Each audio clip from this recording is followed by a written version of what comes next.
ज्ञान ही शक्ति है। यह वाक्य खासकर युद्ध के क्षेत्र में प्रासंगिक है। जितना अधिक आप अपने दुश्मन के बारे में जानते हैं, उन्हें हराना उतना ही आसान हो जाता है। अगर आप जानते हैं कि उनके सैनिक और बख्तरबंद गाड़ियां कहां जा रही हैं, तो आप उन्हें रोकने के लिए जरूरी कदम उठा सकते हैं। अगर आप जानते हैं कि उनके सबसे अहम सैन्य संसाधन कहां स्थित हैं, तो आप उन्हें खत्म करने के लिए हमलों की योजना बना सकते हैं और उन्हें अंजाम दे सकते हैं। पहले इस तरह की जानकारी जासूसों और टोह लेने वालों से मिलती थी। आज ये जानकारी अंतरिक्ष से मिलती है। पृथ्वी की सतह से सैकड़ों मील ऊपर उपग्रह सैनिकों की गतिविधियों पर नजर रखते हैं, आपूर्ति डिपो को पहचानते हैं, एयरबेस की निगरानी करते हैं और दुश्मन की रेखाओं के पीछे गहराई में छिपे ठिकानों का पता लगाते हैं। यूक्रेन रूस से युद्ध में इन प्रणालियों पर निर्भर है, लेकिन कीव का सबसे अहम निगरानी उपग्रह न तो किसी सहयोगी महाशक्ति ने लॉन्च की और न ही किसी अरबपति टेक कंपनी ने। इसके लिए जनता से धन जुटाया गया था। आम यूक्रेनियों के पैसों से खरीदा गया जनता का उपग्रह दुनिया की सबसे प्रभावी खुफिया संसाधनों में से एक बन गया है और रूसी युद्ध मशीन के लिए दुस्वप्न साबित हुआ है। इसकी कार्यप्रणाली और इसके अनोखे फायदों के बारे में जानने से पहले आइए इस अनोखे सैटेलाइट सिस्टम की दिलचस्प उत्पत्ति की कहानी पर एक नजर डालते हैं। ये सब 2022 में संघर्ष के शुरुआती चरणों के दौरान शुरू हुआ था। सेरही प्रितुला चैरिटी फाउंडेशन ने 3 तुर्की बायरक्तार ड्रोन के लिए आम जनता से दान जुटाने का अभियान शुरू करने का फैसला किया। ये यूक्रेन के आम पुरुषों और महिलाओं के लिए अपने देश की रक्षा में योगदान देने का एक तरीका था, जिसमें उन्हें खुद हथियार उठाने की जरूरत नहीं थी और बहुत से लोगों ने इस आह्वान का जवाब दिया। वास्तव में उस समय यूक्रेन की बड़ी आबादी देश की रक्षा सेनाओं का समर्थन करने के लिए हर संभव प्रयास कर रही थी, चाहे वह दान के माध्यम से हो या अन्य तरीकों से सहायता प्रदान करके। तो भले ही ड्रोन की कीमतें बहुत ज्यादा थी, लोग जितना भी दे सकते थे उतना दान करने के लिए बहुत खुश थे। कुछ लोगों के लिए वह सिर्फ कुछ दर्जन ह्रिवनिया था, जबकि अन्य सैकड़ों या यहाँ तक कि हजारों में बड़ी राशि दान करने में सक्षम थे। हर योगदान अहम था और मिलकर बड़ी राशि बनी और जल्द ही सचमुच लाखों यूक्रेनियनों ने मिलकर 600 मिलियन ह्रिवनिया यानी लगभग $50 मिलियन, जो ड्रोन की लागत को पूरा करने के लिए जरूरी था, इकट्ठा कर लिए। उन्होंने यह सब सिर्फ 3 दिनों में कर दिखाया। ये एक चमत्कारी उपलब्धि थी जिससे तुर्की के ड्रोन निर्माता यूक्रेनी लोगों की भावना से प्रभावित होकर ड्रोन मुफ्त में देने लगे। तो अचानक फाउंडेशन के पास बहुत बड़ी रकम बच गई और एक बड़ा सवाल था कि इसे सबसे अच्छे तरीके से कैसे खर्च किया जाए। बिल्कुल, फाउंडेशन चाहती तो उन लाखों लोगों को उनका पैसा वापस कर सकती थी जिन्होंने दान दिया था, लेकिन उन लोगों ने किसी वजह से दान किया था। वे युद्ध में अपने देश की स्थिति बेहतर करना चाहते थे, वे रक्षा प्रयास का हिस्सा बनना चाहते थे और कुछ ऐसा योगदान देना चाहते थे जिससे वे दुश्मन के आक्रमण को रोक सके। तो काफी बहस और चर्चा के बाद फाउंडेशन ने एक थोड़ा हटकर समाधान निकाला। उसने तय किया कि वह इन पैसों का इस्तेमाल एक सैटेलाइट खरीदने के लिए करेगा। इसका नाम पीपल्स सैटेलाइट उन अनगिनत मेहनती यूक्रेनियनों के सम्मान में रखा जाएगा जो अलग अलग पृष्ठभूमियों, उम्र समूहों और पेशों से थे और जिन्होंने इसके लिए पैसे दिए थे। जिस सैटेलाइट की बात हो रही है वह एक फिनिश आईसी सिंथेटिक एपर्चर सार मॉडल था।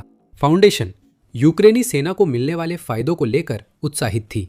उन्होंने कहा, यह खरीद यूक्रेन सरकार के महत्वपूर्ण पृथ्वी अवलोकन डेटा के लिए किए गए तत्काल अनुरोध का जवाब देने की दिशा में एक अहम कदम है और इससे हमारी सशस्त्र सेनाओं को बहुत लाभ होगा। कुछ लोग इस फैसले से हैरान रह गए।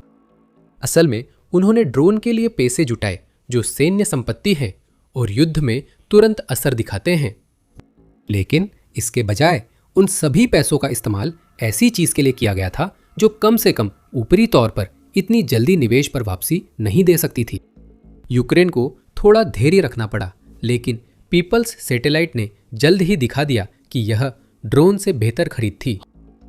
जून 2024 तक खरीदारी के आधिकारिक रूप से पूरी होने के 2 साल से भी कम समय में इस सैटेलाइट ने यूक्रेन को दुश्मन के ठिकानों की 4000 से ज्यादा तस्वीरें लेने में मदद की थी, जिनमें 370 हवाई अड्डे, 238 वायु रक्षा ठिकाने और रेडियो टोही स्थल, 153 तेल डिपो और ईंधन भंडारण सुविधाएं, 147 मिसाइल, गोला बारूद और विमानन हथियारों के डिपो और 17 नौसैनिक अड्डे शामिल थे।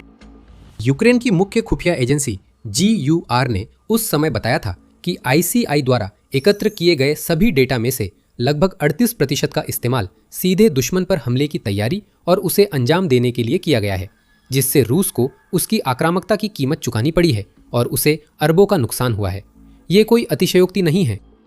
इस सैटेलाइट ने यूक्रेन की सेना को सफल हमलों की योजना और क्रियान्वयन में मदद की, जैसे सितंबर 2023 में सेवस्तोपोल बे पर हमला, जिसमें मिन्स्क लैंडिंग शिप और रोस्तोव ऑन डोन पनडुब्बी सहित कई रूसी युद्धपोत नष्ट हुए। सिर्फ वे संपत्तियां कई 100 मिलियन की थी।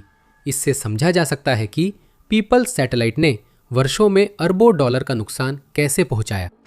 और जैसे जैसे युद्ध आगे बढ़ा है, ये और भी ज़्यादा उपयोगी और मूल्यवान बन गया है, खासकर जब से यूक्रेन ने रूसी ठिकानों जैसे तेल रिफाइनरियों और गोला बारूद डिपो पर हमले तेज कर दिए हैं, ताकि दुश्मन की युद्ध जारी रखने की क्षमता को कमज़ोर किया जा सके।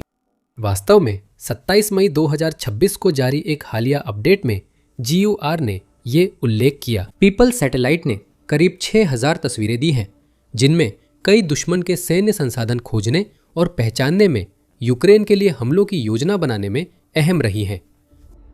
GUR की अंतरिक्ष खुफिया इकाइयों को रोजाना सैटेलाइट इमेज मिलती हैं, जिनसे रूस के कब्जे वाले क्षेत्रों में वस्तुएं ट्रैक, दुश्मन के सैन्य ठिकानों की पहचान, हमलों की योजना और हमलों के नतीजों का आकलन किया जाता है। आंद्रिय यूसोव, यूक्रेन रक्षा मंत्रालय के प्रवक्ता, ने बताया कि यह तकनीक कितनी प्रभावशाली है। आधुनिक युद्ध में स्पेस टेक्नोलॉजी की पहुंच अहम है और पीपल्स सैटेलाइट ने कक्षा में यूक्रेन की पहली पैनी आंख बन गया। हम देखते हैं कि कहां निशाना लगाना है, हम समझते हैं कि किस पर हमला करना सबसे बेहतर होगा और हमारे पास हमलों के परिणामों पर नियंत्रण है। रूसी आक्रांता को अरबों डॉलर का नुकसान हुआ है। इसमें पीपल्स सैटेलाइट भी शामिल है, जो हमारी मजबूती बढ़ाता है और यह काम लगातार जारी है। मंत्रालय ने उदाहरण दिए जहां सैटेलाइट ने ट्रैकिंग में मदद की और अंतरिक्ष से असली तस्वीरें साझा की। इनमें ओलेनी एयरबेस, रूस के क्रास्नोदार क्षेत्र के ईंधन भंडारण स्थल, ज़ायाब्रोका एयरफील्ड और नोवोरोसिस्क में खड़े नौसैनिक जहाज शामिल हैं। नोवोरोसिस्क वह जगह भी है जिस पर हाल ही में एक बेहद सफल ड्रोन हमले में क्रेमलिन के बेहतरीन युद्धपोतों में से एक को भारी नुकसान पहुंचा। पीपल्स सैटेलाइट इन स्थानों को खोजने, दुश्मन की गतिविधियों को ट्रैक करने और यूक्रेन के हमलों के प्रभाव की पुष्टि में मदद करता है। जैसे दुश्मन के मोर्चे के काफी पीछे मौजूद किसी रूसी ठिकाने पर गहरे हमले के बाद यूक्रेन की GUR इस सैटेलाइट से हमले के बाद की साफ और विस्तृत तस्वीरें ले सकती है। वे उन तस्वीरों का इस्तेमाल यह देखने के लिए कर सकते हैं कि किन लक्ष्यों पर हमला हुआ, कितना नुकसान हुआ, क्या आग अभी भी जल रही है या मरम्मत का काम चल रहा है, और इसी तरह की अन्य बातें। यूक्रेन की सेना के पास ज़्यादा जानकारी होगी तो वह अपनी भविष्य की कार्रवाइयों को ज़्यादा प्रभावी बना सकेगी। ये सब देश की बड़ी रणनीति और युद्ध के प्रति समग्र दृष्टिकोण का हिस्सा है, जो पूरी तरह से इस विचार के इर्द गिर्द घूमती है कि हमेशा सुधार की तलाश करनी है, कभी भी चीज़ों को जैसे हैं वैसे ही स्वीकार नहीं करना है, बल्कि हमेशा और बेहतर करने की कोशिश करनी है। जोरदार प्रहार कर दुश्मन में अराजकता बढ़ाओ और हर संसाधन का पूरा लाभ लो। सबसे चौंकाने वाली बात यह है कि ये सब यूक्रेन की जनता की वजह से संभव हुआ। शुरुआती फंड रेजर में दान देने वाले हर व्यक्ति ने सेना को सैकड़ों रूसी ठिकानों का पता लगाने और उन पर हमला करने में मदद की, जिससे आक्रमणकारियों को अरबों डॉलर का नुकसान हुआ। बेशक ये अकेला सैटेलाइट नहीं है जिस पर यूक्रेन खुफिया और इमेजरी के लिए निर्भर करता है, लेकिन इसमें कुछ खास विशेषताएं हैं जो इसे शायद सबसे मूल्यवान और महत्वपूर्ण बनाती है। जैसे people's satellite the military show आपको पूरी तस्वीर दिखाता है, सिर्फ सुर्खियां नहीं। आगे बने रहने के लिए सब्सक्राइब करें। इस सैटेलाइट की असली कीमत जानने के लिए देखना जरूरी है कि यह कैसे काम करता है। ये कोई आम नहीं बल्कि SAR सैटेलाइट है। साधारण शब्दों में कहे तो इसका मतलब है कि यह रडार तरंगे भेजता है और उनकी परावर्तित तरंगों को मापकर पृथ्वी की तस्वीरें लेता है। ये पारंपरिक ऑप्टिकल सैटेलाइट से अलग है, जो अंतरिक्ष में कैमरे की तरह तस्वीरें लेता है। जैसे आम कैमरे साफ मौसम में बेहतर चलते हैं, वैसे ही ऑप्टिकल सैटेलाइट भी बाकी समय दिक्कत में रहते हैं। उदाहरण के लिए उन्हें रात में तस्वीरें लेने या खराब मौसम जैसे बादल, धुआं, कोहरा, बारिश में देखने में दिक्कत होती है, जिससे वे कई घंटे या दिन बेकार हो सकते हैं। ये छिपे हुए या छलावरण किए गए उपकरणों का पता लगाने में भी सबसे अच्छे नहीं होते और रूस जैसे कई सैन्य बल अक्सर सैनिकों की गतिविधियों को छुपाने या संसाधनों को पेड़ों और झाड़ियों के नीचे छुपाने के लिए छलावरण का इस्तेमाल करते हैं, जिससे उन्हें पहचानना और भी मुश्किल हो जाता है। पारंपरिक उपग्रह छलाओं से आसानी से धोखा खा सकते हैं। वे ऐसी तस्वीर ले सकते हैं जिसमें एक मैदान टैंकों से भरा हुआ या एक हवाई अड्डा दर्जनों बम वर्षकों और लड़ाकू विमानों के साथ उड़ान भरने के लिए तैयार दिखता है, लेकिन असल में ये दुश्मन की तरफ से अपने विरोधी को धोखा देने के लिए एक चालाक चाल भी हो सकती है। यूक्रेन के SAR उपग्रह की खूबी ये है कि उसे इन समस्याओं में से लगभग किसी का भी सामना नहीं करना पड़ता। GUR के अनुसार उसके पास हर समय और मौसम में इमेजरी प्राप्त करने की क्षमता है। यहाँ तक कि अगर घने बादल भी हों तो भी कोई फर्क नहीं पड़ता, क्योंकि पीपल्स सैटेलाइट के पास उसके आर पार देखने की ताकत है। ये जरूरी है क्योंकि अगर यूक्रेन को केवल पारंपरिक सैटेलाइट्स पर निर्भर रहना पड़ता तो बादल या खराब मौसम में खराब या पूरी तरह बेकार इमेजरी का खतरा रहता, जिससे देश की सशस्त्र सेनाओं के पास काम करने के लिए कम खुफिया जानकारी रह जाती और इससे हमलों की योजना बनाना और भी मुश्किल हो जाता। रूस कोहरे और बादलों का फायदा उठाकर संसाधन इधर उधर कर सकता था या यूक्रेनी ठिकानों पर अचानक हमला कर मोर्चे पर अहम सेंध लगा सकता था। हालांकि पीपल सैटेलाइट के साथ यूक्रेन के पास हमेशा आसमान में नजरें बनी रहती है, जो उसे अपने विरोधी से एक कदम आगे रहने के लिए जरूरी डेटा लगातार देती रहती है। इसके अलावा क्योंकि यह सैटेलाइट सामान्य कैमरा तकनीक की बजाय रडार के साथ काम करता है, यह छिपे हुए सैनिकों या छिपाए गए उपकरणों को पहचानने में कहीं बेहतर है और यह बहुत उच्च गुणवत्ता की तस्वीरें प्रदान करके छलावों और असली सैन्य संसाधनों के बीच फर्क भी ज्यादा प्रभावी ढंग से कर सकता है। ICI, जो इस सैटेलाइट की कंपनी है, कहती है कि कुछ तस्वीरों की रेजोल्यूशन 0.25 मीटर प्रति पिक्सल हो सकती है और एक तस्वीर 225 वर्ग किलोमीटर क्षेत्र कवर कर सकती है। यह यूक्रेन को न केवल विशाल भूभाग देखने की अनुमति देता है, बल्कि आसानी से जूम करके सबसे छोटे विवरण भी पहचानने में सक्षम बनाता है। कई अन्य देशों के पास भी SAR सैटेलाइट तकनीक की पहुंच है, जिसमें यूक्रेन के कुछ सबसे बड़े सहयोगी यूरोप और उसके बाहर भी शामिल है। 2022 में पीपुल्स सैटेलाइट की अवधारणा के विरोध में तर्क था कि कीव जरूरी खुफिया जानकारी और तस्वीरों के लिए विदेशी साझेदारों पर क्यों नहीं निर्भर कर सकता। ये सच है कि उन साझेदारों ने अपने समर्थन में बहुत उदारता दिखाई है। यूक्रेन के लिए खासकर फ्रांस और संयुक्त राज्य अमेरिका जैसे देशों ने सैटेलाइट इमेजरी के साथ काफी मदद की है। हालांकि दूसरों पर निर्भर रहने की समस्या ये है कि वे आपको जरूरी खुफिया जानकारी उतनी जल्दी, उतनी तत्परता से या आपकी ज़रूरतों और मांगों के अनुसार हमेशा नहीं दे सकते जितना आप चाहते हैं। अन्य सैन्य सहायता में भी यही कहानी है। हाँ, कई देशों ने यूक्रेन को मिसाइल, एयर डिफेंस सिस्टम और युद्धक टैंक भेजे हैं। यह हमेशा उन देशों पर निर्भर करता था कि वे क्या और कब भेजते हैं। कीव अनुरोध कर सकता था और फैसलों को प्रभावित कर सकता था, लेकिन अंतिम निर्णय उसी के हाथ में नहीं था और वह हमेशा दूसरे देशों की राजनीति और फैसलों के रहमो करम पर था। सैटेलाइट इमेजरी के लिए यूक्रेन को कई बार जरूरी तस्वीरों के लिए लंबा इंतजार करना पड़ता था। साझेदार तय कर सकते थे कि कौन सी तस्वीरें दे और उन पर सख्त प्रतिबंध लगा सकते थे। उदाहरण के लिए, वे कुछ जगहों की तस्वीरें साझा करने के लिए तैयार नहीं होते या बहुत ज्यादा खुफिया जानकारी बहुत जल्दी देने से संघर्ष बढ़ने को लेकर चिंतित होते। पीपल्स सैटेलाइट के साथ स्थिति बिल्कुल अलग है। एक कहानी जिसमें यूक्रेन मुख्य किरदार है, न कि सिर्फ साइड कैरेक्टर। यूक्रेन सैटेलाइट का एक्सक्लूसिव ऑपरेटर होने के कारण तय करता है कि कौन सा डेटा कब इकट्ठा किया जाएगा और तस्वीरें किस रूप में दी जाएंगी। इससे कीव की सेनाओं को बिल्कुल वही डेटा सबसे तेज और प्रभावी तरीके से मिल जाता है जिसकी उन्हें जरूरत है। दरअसल सेरही प्रीतुला चैरिटी फाउंडेशन ने इसकी पुष्टि की है। ये सैटेलाइट रोज 2 बार यूक्रेन के ऊपर से गुजरता है। ISI के संस्थापक राफाएल मोर्दजेव्स्की के अनुसार यूक्रेन इसका उपयोग रूसी सैनिकों की गतिविधियों पर लगभग रियल टाइम में नजर रखने और एक ही लक्ष्य की रोज 24 तस्वीरें लेने के लिए कर सकता है। और संघर्ष की स्थितियों में यह आपकी सोच से कहीं ज्यादा मायने रखता है, क्योंकि युद्ध की दुनिया में कुछ भी ज्यादा देर तक एक जैसा नहीं रहता।